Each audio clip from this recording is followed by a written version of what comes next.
बिस्मिल्लाहिर्रहमानिर्रहीम, अस्सलाम वालेकुम। अब सबसे बड़ा सवाल ये पैदा हो चुका है कि असम्बलियाँ कब तहलील होंगी, क्योंकि इस वक्त नून लीग हो, फजलुर रहमान साहब हों, जरदारी साहब हों, ये 13 जमातें हों, सब इतनी मुश्किल में हैं कि एक शख्स ने किस तरह सबको इतनी इबरतनाक शिकस्त दे दी। जो सबसे बड़े दिमाग कहलाते थे सियासत के, जो समझते थे कि हमसे ज़्यादा सियासत किसी को आती नहीं है, और बाजी ले जा रहे थे कि साजिश किसने की है इमरान खान के खिलाफ, और कह रहे थे कि जनाब ये साजिश बिलावल हाउस में तैयार हुई है, व्हाइट हाउस में नहीं हुई। ये साजिश मौलाना साहब कहते थे हमने तैयार की है तुम्हारे खिलाफ। अब साजिश का दौर नहीं रहा, अब लोग सब साजिशें समझ जाते हैं और उनको सबक सिखाते हैं। मरीम नवाज साहबा के हवाले से अजीब व गरीब बातें हो रही हैं।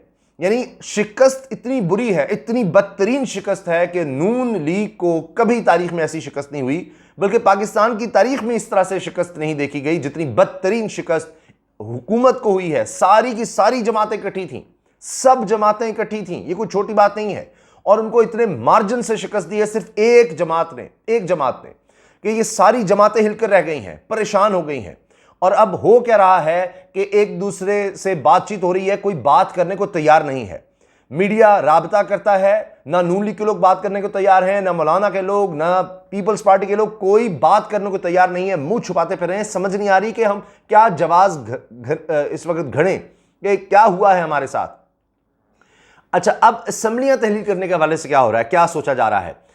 इसमें जनाब मौलाना फजलुर रहमान, आसिफ अली जरदारी और नवाज शरीफ, इनके दरमियान राबता हुआ है। नवाज शरीफ ने सारा कुछ इन्हीं के ऊपर डालने की कोशिश की है। मैंने आपको बताया ना, शिकस्त में एक दूसरे पर इल्जामात, कि मैं तुझे पहले कहता था, नवाज शरीफ का भी ये बयान आ गया, मैं तो पहले दिन से कह रहा था कि जनाब हमें हुकूमत नहीं रखनी चाहिए, मैं पहले दिन से इसके खिलाफ था। अब देखिए क्या हो रहा है कि एक दूसरे पर इल्जामात, कि वही बात कि जी जरदारी ने धक्का दिया, जरदारी ने ये कर दिया, या मौलाना आप आगे थे, या शहबाज शरीफ आगे था। लेकिन अगर आप बात करेंगे जनाब नवाज शरीफ साहब की बड़ी सियासी बसीरत थी, बड़ी सोच थी, तो अब मरीम साहबा को आगे किया, तो मरीम साहबा ने क्या हासिल किया? क्या वो अपने वालिद को यहां से निकलवा सकें? वो शहबाज शरीफ साहब क्रेडिट लेते हैं कि यहां से निकलवा कर मैं लेकर गया, डीलें मैं करता रहा। मरीम तो जिस मैदान में उतरी हैं शिकस्त मिली। यानी आज़ाद कश्मीर के इलेक्शंस में मरीम साहबा ने महाज संभाला था, कैंपेन की थी, क्योंकि नून लीग कहती है वो क्राउड पुलर है, वहां पर शिकस्त हुई। गिलगित बल्तिस्तान के इलेक्शंस में मरीम साहबा क्राउड पुलर सामने आती हैं, वहां पर शिकस्त होती है। और अब ज़िमनी इलेक्शंस में, जिनको मिनी जनरल इलेक्शंस कहा जा रहा है, वहां पर भी बदतरीन शिकस्त तारीख की। इतना बुरा हाल नून लीग का कभी नहीं हुआ जो अब हुआ है। और ये जो जवाब घड़ा जा रहा है, ये भी कहा जाता है कि जी देखिए, ये तो जिस तरह ख्वाजा आसिफ साहब ने कहा कि जी ये तो सीटें ही हमारी नहीं थी। पहली बात यह कि एक सीट पर आपने अपने बंदे को दिया था, लोटे ज्यादा थे, लेकिन जहां अपने लोगों को दिया था वहां भी हार गए। और यह कहना कि जी तहरीक इंसाफ की ही सीटें थी, ये इंडिपेंडेंट भी इसमें थे लोग जो बाद में तहरीक इंसाफ में शामिल। उनके ख्याल था इंडिपेंडेंट जो हैं, इलेक्टेबल्स हैं, उनका बड़ा असर सूख है। अब नून लीग का टिकट मिला, यानी अपना वोट बैंक जो इंडिपेंडेंट जीते थे, यानी नून लीग और तहरीक इंसाफ के उम्मीदवारों को हरा कर जीते हुए लोग थे, उनके पास अपना वोट था। अब उनके पास नून लीग का भी वोट था। चले नून लीग अगर दूसरी नहीं कहीं तीसरी पोजीशन पे होगी, ज्यादातर यही कह सकते हैं आप, तो वो भी तो वोट था उनके पास। नून लीग का और इंडिपेंडेंट का अपना वोट मिलाकर वो भी हार गए, बदतरीन तरीके से हारे। बल्ला इतना खूब चला है कि शेर को ही फेंटा नहीं लगाया। इलेक्टेबल्स को, सारी की सारी जमातों को इतना जबरदस्त फेंटा लगा है कि वो हिल के रह गए। इससे अब ऐसे लग रहा है कि अगले कई साल, कई इलेक्शंस, पाकिस्तान की तारीख में ये इलेक्शंस डिस्कस होते रहेंगे कि हुआ क्या है। वो जो हमारे मुल्क में बड़े बड़े लोग ये कहते हैं कि जनाब इलेक्टेबल्स, जनाब एस्टैब्लिशमेंट, जनाब यहां पैसा, यहां पर असर रसूख, सिर्फ यही चलता है, और जाहिर है कि चलता है, लेकिन उन सबको गलत कर दिया। ये है उम्मीद, ये है मुसलसल स्ट्रगल, और लोगों ने करके दिखाया है। जिस तरह आपने मनाजिर देखे हैं, जो खुसूसी अफराद हैं वो जिस तरह से आए हैं, जो चल नहीं पा रहे, बूढ़े, किसी को यूरिन बैग लगा हुआ है, मैंने खुद देखा, इतने इतने ज़ईफ लोग जिनको सहारे की जरूरत है, वो चल के आ रहे हैं, खुद आ रहे हैं। अब इनका मुकाबला नहीं किया जा सका, वरना आप देखिए एक ही खानदान के लोगों का, बाप का वोट वहां है, मां का वहां है, बेटे का वहां है, बेटी का वहां कोई शख्स है, उसकी बीवी का कहीं और है, अपना कहीं और, इतने फैला दिए गए। अच्छा, आपका हल्का ये नहीं है, ऐसी सी धांधली, ऐसे ऐसे सरकारी मशीनरी और इदारों का इस्तेमाल, पकड़ धक्कड़, क्या कुछ नहीं किया गया। जा जाकर लोगों इंसेंटिवाइज जिस तरह से किया गया कि अगर वोट ना दिया ये होगा, जो धड़ेबंदी सब कुछ करके देख लिया, जो उनको इलेक्शन डे पर जिस तरह आता है। इसलिए तो कहा जा रहा था जो हामी सहाफ़ी और वो सारे थे जी 18 सीटें लेगी जी नून लीग, इस तरह की जो बातें हो रही थी आपने देख लिया। अब जनाब इतनी बदतरीन शिकस्त के बाद अब ये एक दूसरे पर मलबा डाल रहे हैं। नवाज शरीफ साहब कह रहे हैं मैं तो पहले दिन नहीं तैयार था, मौलाना साहब को लग रहा है कि मेरा भी बिल्कुल ही वोट बैंक का बेड़ा गर्क हो जाएगा, मेरे लोग छोड़ छोड़ कर इमरान खान को ज्वाइन कर चुके हैं, मेरा क्या हाल होगा। अब जरदारी साहब कह रहे हैं कि जी अगर फौरी अभी इलेक्शन में जाते हैं, असम्बलियां तहलील करते हैं, तो ये ना हो हमारा भी यही हाल हो जाए, इमरान खान हमारा भी यही हाल कर दे।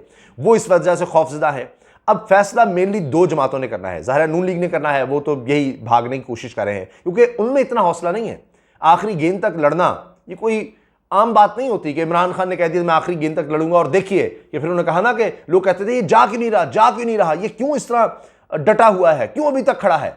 फिर वो देखा पुलिस वैनें जब आई, फिर आपने देखा किस तरह से जनाब ताले खुलते हैं, सारा कुछ क्या क्या होता है। तो वो किसी ने कहा ना कि एक शख्स सबको नंगा कर गया, तो वो किस तरह पता लगता कि यहां पर क्या क्या गेम्स होती हैं, यहां पर क्या क्या साजिशें होती हैं, क्या क्या डील्स होती हैं, और किस तरह से फिर रजीम चेंज किया जाता है। ये सारा कैसे एक्सपोज होता सारा मामला, वो इसलिए हुआ। तो ये क्या आखिरी गेंद तक लड़ेंगे, मुश्किल नजर आता है। आप देखिए ना कि ये तो सब मान रहे हैं कि अब तो जनाब हमजा साहब तो वज़ीर आला रहेंगे नहीं, तो अब कहा जा रहा है जी अखलाकी तौर पर वो निकल जाएं, दे दें इस्तीफा। लेकिन बात यह है कि शहबाज शरीफ का क्या बनेगा। अब क्या वो सिर्फ और सिर्फ इस्लामाबाद के वज़ीर आज़म रहना चाहेंगे, वो तो अब CDA का कह रहे हैं जी उसको एक मेयर के पास उससे ज़्यादा इख्तियारात होंगे, वो तो वहाँ से पिंडी तक नहीं जा सकते क्योंकि ना पंजाब में हुकूमत रहेगी, ना खैबर पख्तूनख्वा में, ना सिंध में, ना बलूचिस्तान में, ना आज़ाद कश्मीर में, ना गिलगित बल्तिस्तान में, तो बाकी क्या रहेगा। तो अब शहबाज शरीफ साहब ने नहीं बल्कि नवाज शरीफ ने फैसला करना है कि क्या होगा। अब मसला यह है कि अब उन्होंने देख लिया है कि अगर हम इलेक्शंस की तरफ नहीं जाते तो और ज़्यादा नुकसान होगा। इसमें एक और चीज़, फवाद चौधरी साहब से जब सवाल हुआ उन्होंने कहा कि ये फैसला तो ये पीपल्स पार्टी और नून लीग ने करना है, वरना शहबाज शरीफ साहब को कर्ब हटाना है ये तो इमरान खान पर है, वो जब चाहें ये फैसला वो कर सकते हैं। उसकी वजह यह कही जा रही है कि इमरान खान साहब सदर को कह सकते हैं कि जी वोट लें इत्तेमाद का शहबाज शरीफ, और वो उनके लिए बड़ा मुश्किल हो जाएगा कि आप देखें ना MQM अलग परेशान होगी, इस्लाम आवामी पार्टी अलग परेशान होगी, उनके भी आएँ बाएँ शाएँ शुरू हो गई है, सबको डर लग गया है कि अब अगली बारी ये बल्ला हमारे खिलाफ चलेगा। तो इसलिए अब अगर इत्तेमाद का वोट लेने का कह दिया सदर ने तो बहुत ज़्यादा इनके लिए शर्मिंदगी भी हो जाएगी, बचना बड़ा मुश्किल हो जाएगा, और वैसे भी बेख्तियार से होंगे, और जितना अरसा निकालेंगे उतनी और ज़्यादा बदनामी होगी, इमरान खान और पॉपुलर होंगे। इसलिए अब इंतज़ार किया जा रहा है कि नीक की तरफ से इस तरह का फैसला आ जाए असम्बलियाँ तहलील करने का। शहबाज शरीफ कह देंगे जी हमारी बहुत हो गई बेइज्जती, हमसे मामलात नहीं संभले और हमने ज़िंदगी का सबसे बड़ा ब्लंडर कर दिया। करने क्या आए थे, अपना बचाव करने, केसेस, वो भी नहीं बात बन सकेगी। अब तो चंद दिन की यह सहूलत मिली है, उसके बाद इमरान खान अगर 2 तहरीक सिर से आ गए तो वो तो छोड़ेंगे नहीं, वो तो कहेंगे केस चलाओ। एक वो मसला बन गया। अब इमरान खान साहब के पास बहुत से ऑप्शंस हैं कि वो ये भी कर सकते हैं कि जी वापस आ जाते हैं हम असम्बलियों में, जिसका कोई इम्कान नहीं। मैं वैसे कह रहा हूँ कि ऑप्शंस जो उनके पास है वो ये कर सकते हैं, पंजाब में हुकूमत चलाते रहे, खैबर पख्तूनख्वा में हुकूमत चलाते रहे, और यहाँ पर जनाब ये बिल्कुल एक बेमानी सी होकर हुकूमत रह जाए। तो इमरान खान के पास बहुत ज़्यादा ऑप्शंस हैं, और वही हैं जिनके पास आखिरी गेंद तक लड़ने का हौसला था। अच्छा, अब यानी असम्बलियाँ तहलील करने के अलावा चारा कोई नहीं है। वही है कि फेस सेविंग कह लें, लेकिन अब फेस सेविंग क्या बचनी है कि जो कहते थे हम बड़े ये हैं, तुर्रम खान है, फलां हैं, देखें ये होगा वो होगा, हम जब आ जाएंगे। तो जो इन्होंने यानी की है कानून साजी जितनी भी की है, नैब के हवाले से अपने केसेस का बचना या ओवरसीज़ का वोट लेना, इमरान खान साहब अभी आकर दोबारा वज़ीर आज़म बन सकते हैं इन्हीं असम्बलियों से। ये भी मुमकिन है कि वो इत्तेहादी पाँव पकड़ लें जो छोड़ कर गए थे कि जनाब आ जाए वो, लेकिन वो फ़ायदा नहीं है। इमरान खान साहब आकर सोचेंगे अच्छा ओवरसीज़ का वोट दोबारा हम बहाल कर दें, इलेक्ट्रॉनिक वोटिंग मशीन का हम दोबारा कर दें, नैब को दोबारा मजबूत कर दें। IMF भी कह रहा है, इंटरनेशनल ऑर्गेनाइजेशंस का प्रेशर है जी, अक़वाम मुत्तहिदा के तहत जनाब एंटी करप्शन लॉज हों, यहाँ पर चोरों डाकुओं को पकड़ा जाए। तो इमरान खान साहब कर सकते हैं, लेकिन अब वो क्लियर मैंडेट चाहते हैं। तो ये तो अब इमरान खान ने देखना है क्योंकि ऑप्शंस तो अब उनके पास है। फिर यह कि अभी भी मशवरे दिए जा रहे हैं, यकीन जानिए कि जिनकी क्या कहना चाहिए, इन जो इस वक्त हुकूमत में लोग हैं, इन लोगों के साथ जिनका जुड़ा हुआ है सारा मामला, वो इनको मशवरे ये दे रहे हैं कि देखें क्या फ़र्क पड़ता है अगर पंजाब में जो है वजारत आला रहेगी। देख रहा था एक साहब भी बात कर रहे हैं कि जी वज़ीर आला चली भी जाए तहरीक इंसाफ के पास और परवेज़ इलाही बन भी जाएँ तो क्या फ़र्क पड़ता है, चंद सीटों से तो होंगे, कोई बात नहीं, खैबर पख्तूनख्वा में भी तहरीक इंसाफ की हुकूमत हो, बाकी में ना हो, तो सेंटर में रहें, टाइम पूरा करें जी शहबाज शरीफ साहब। अब इस तरह के जो बेवकूफ़ लोग हैं वो जब मशवरे देते हैं तो ये होता है कि तो उसका जवाब भी लोग दे रहे हैं कि भाई 2 सीटों से शहबाज शरीफ साल गुजार देगा, हैं जी, बतौर वज़ीर आज़म बड़ा अच्छा वक्त गुजार देगा, और यहाँ परवेज़ इलाही या तहरीक इंसाफ पंजाब नहीं संभाल सकेगी जनाब कुछ वोटों की लीड से। अजीबोगरीब बातें हैं, अजीबोगरीब नहीं, और इनको फेंटा लगाने के लोग मूड में हैं, लेकिन अपने बचाव के लिए जनाब हमारी तो उनके साथ थी। अब ये जो डील मेकिंग की सियासत थी, जो साजिश की थी, जो रिजीम चेंज की थी, वो तो उड़ के रह गई। अब बड़ा ज़बरदस्त ये तबसरा हो रहा है कि नवाज शरीफ का बयानिया भी इमरान खान ले गया, वो जो वोट को इज्जत दो का बयानिया था, वो जो एंटी स्टैब्लिशमेंट बयानिया था, इमरान खान साहब वो भी ले गए, वोटर भी ले गए, और वो जो इनका था कि जनाब ये आते हैं तो बड़ी ज़बरदस्त गवर्नेंस होती है जनाब, हर चीज़ सस्ती, महंगाई कंट्रोल, ये वो भी ले गए इमरान खान के। इनसे तो बेहतर इमरान खान था, उसने महंगाई अच्छी कंट्रोल की हुई थी, ज़राअत भी बेहतर थी, इंडस्ट्री भी बेहतर थी। मवाजना तो अब हो सकता है ना, पहले तो मवाजना नहीं था कि हाँ जी नून लीग का दौर अच्छा, नून लीग का पीपल्स पार्टी से मवाजना करते थे तो नून लीग आपको बेहतर लगती थी। इमरान खान को तो पहली दफ़ा गवर्नमेंट मिली थी, और फिर एक सदी बाद ये होता है कि इस तरह का आपने देखा कि बहरान, वबा जिस तरह आई पूरी दुनिया में आई, जिससे दुनिया आज तक उस तरह से निकल नहीं पा रही, इकॉनमी को जिस तरह से सफ़र करना पड़ा। तो अब आप देखें कि उस दौर में इमरान खान ने जो 3.5 साल गुजारे हैं उसका मवाजना अब जब नून लीग से किया जा रहा है तो इमरान खान बेहतर लग रहा है। तो अब इन सारी जमातों से मिलकर जो इनका कहा था कि जनाब ये बहुत समझदार हैं, ये सब संभाल लेंगे, इससे ज़्यादा तो और कोई नहीं है ना पार्टी बची, कोई सियासतदान कोई नहीं बचाना, कोई सोच, जिनमें कई वज़ीर आज़म, कई वज़राए ख़जाना, हर तरह से, और कई इन्फ्लुएंस उनका कि जनाब मिलकर हम दुबई से, यूएई से पैसे लाएंगे, सऊदी अरब से लाएंगे, कतर से लाएंगे, चीन से लाएंगे, हमारा तो बड़ा इन्फ्लुएंस है। जो कहते थे जरदारी साहब कहते थे सीपैक मैं लेकर आया था, नूनी कहती हम लेकर आए थे, हमारे बड़े ताल्लुकात हैं, सब ने करके देख लिया, सब मिल गए हुए थे, सब मिलकर ही मलियामेट हो गए, सब फारिग हो गए। तो अब इमरान खान साहब के लिए इस वक्त ऑप्शंस हैं, और अब दूसरी तरफ ऑप्शन कोई नहीं है सिवाय असम्बलियाँ तहलील करने के, और वो किसी भी वक्त फैसला हो सकता है। अब ये फैसला कर लिया गया है, इन तीनों ने तो कह दिया है कि जनाब हमने जो बात करनी थी कर ली, अब आगे बाकी इत्तेहादियों को देखते हैं।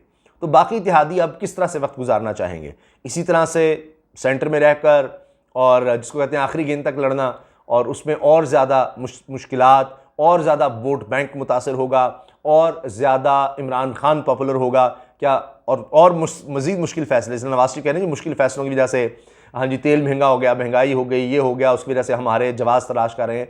ये सिर्फ यही नहीं है, जिस तरह की इन्होंने सियासत की है, जिस तरह से रजीम चेंज किया है, जिस तरह से इन्होंने यानी लोटों की सियासत की, जिस तरह सिंध हाउस वाली सियासत, अब लोग इससे बेजार हो चुके हैं। आन खान ने सबको एक्सपोज करके रख दिया।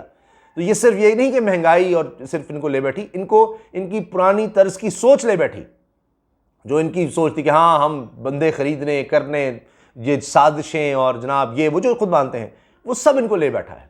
तो अब ये मज़ीद जितना करेंगे और ज़्यादा गलतियाँ करेंगे जितना वक्त गुजारेंगे।